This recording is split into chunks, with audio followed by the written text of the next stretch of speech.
Hello दोस्तों, नमस्कार। मेरी यूट्यूब चैनल जियो जी के ग्राफी में आपका स्वागत है। दोस्तों, इस वीडियो में भारत के प्राचीन इतिहास तथा इतिहास के बारे में जानकारी देने वाले विभिन्न स्रोतों के विषय में चर्चा करेंगे। दोस्तों, वीडियो में आगे बढ़ने से पहले आपसे एक छोटा सा रिक्वेस्ट है कि मेरे यूट्यूब चैनल को सब्सक्राइब करें, अच्छा लगे तो लाइक करें तथा ज़रूरतमंद दोस्तों के साथ शेयर करें। तो चलिए दोस्तों, आगे बढ़ते हैं। दोस्तों, प्राचीन भारतीय इतिहास तथा भारत के प्राचीन ग्रंथों का संक्षिप्त विवरण की चर्चा करेंगे। दोस्तों, प्राचीन भारतीय इतिहास के स्रोत निम्न हैं। कौन कौन से हैं, आइए देखते हैं। प्राचीन भारतीय इतिहास के बारे में जानकारी हमें मुख्यतः 4 चीज़ों से प्राप्त होता है। वो प्रथम है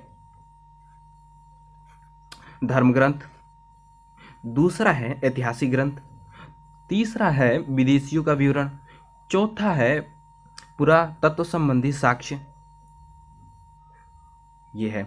और भारत का सर्वप्राचीन धर्म ग्रंथ है वेद। वेद चार चार होते हैं। फर्स्ट है ऋग्वेद, दूसरे स्थान पे आता है यजुर्वेद, तीसरे स्थान पे आता है सामवेद और चौथे स्थान पे आता है अथर्ववेद। दोस्तों, वेद की विशेषता को हम देख लेंगे यहाँ पे। फर्स्ट आता है वेद हमें वसुधैव कुटुंबकम की उपदेश देता है। मतलब ये हुआ कि वेद के अनुसार संपूर्ण विश्व एक परिवार की तरह है। ठीक है दोस्तों। और भारत का जो परंपरा है, जो भारतीय संस्कृति की परंपरा है, वो इन्हीं के नित्य मानी जाती है। मतलब वेदों के नित्य ही मानी जाती है, वेदों के अनुसार ही मानी जाती है। ठीक है, आगे बढ़ते हैं। ऋग्वेद। दोस्तों, वेदों में ऋग्वेद का पहला स्थान है। मंत्रों के क्रमबद्ध ज्ञान के संग्रह को ऋग्वेद कहा गया। इसमें 10 मंडल हैं, 1028 सूक्तियां हैं और 10,462 मंत्र हैं। इसके 8वें मंडल में हस्तलिखित मंत्रों को लिख कहा जाता है। इस वेद के अनुसार, ऋग्वेद के अनुसार 4 वर्ण हैं। प्रथम वर्ण आता है ब्राह्मण, दूसरा आता है क्षत्रिय, तीसरा आता है वैश्य, चौथा आता है शूद्र। दोस्तों, ऋग्वेद में प्रयोग अपधन्य शब्द बार बार आया है, जिसका मतलब गाय से है, जिसका संबंध गाय से है। ठीक है दोस्तों। यजुर्वेद। दोस्तों, यजुर्वेद वेदों में दूसरे स्थान पे आता है। इसमें यज्ञ के समय तथा कर्मकांडों के समय उपयोग किए जाने वाले मंत्रों के संग्रह हैं। इसमें मंत्र गद्यात्मक शैली में लिखा गया है। किसमें लिखा गया है? गद्यात्मक शैली में। इसके मंत्रों के पाठ करने वाले पाठकर्ता को अधर्यु बोलते हैं। अधर्यु। अच्छा, इसके 2 भाग हैं, शुक्ल यजुर्वेद और कृष्ण यजुर्वेद। इसमें बलि का भी वर्णन किया गया है। दोस्तों, सामवेद। सामवेद वेदों में तीसरे स्थान पे आता है।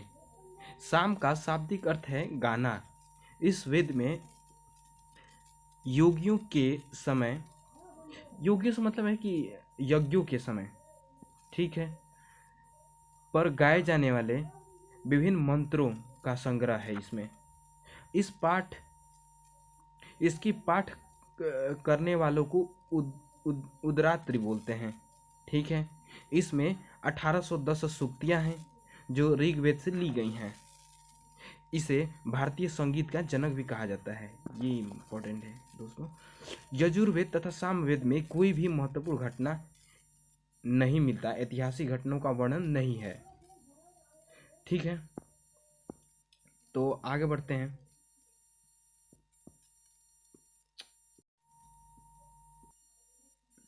अथर्ववेद। दोस्तों, अथर्ववेद वेदों में सबसे अंतिम स्थान अथर्ववेद का है।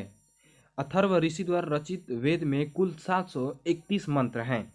लगभग 6000 पद्य हैं, यानी कविता हैं, कविता के रूप में लिखे गए हैं। अथर्ववेद अथर्ववेद में कन्याओं के जन्म की निंदा की गई है। इसमें मानव जीवन के सभी पक्षों जैसे कि गृह निर्माण, कृषि कार्य की उन्नति, व्यापारिक मार्गों की खोज, निवारण, राजभक्ति, राजा का चुनाव, बहुत से वनस्पति एवं औषधि आदि के विषय में विवरण मिलता है। दोस्तों, अब बात पुराण की।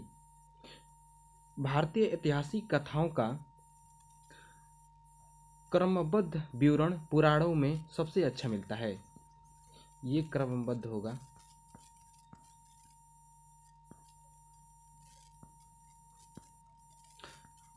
होगा तथा इसके रचयिता लोमहर्षक को माना जाता है। पुराणों की संख्या 18 है।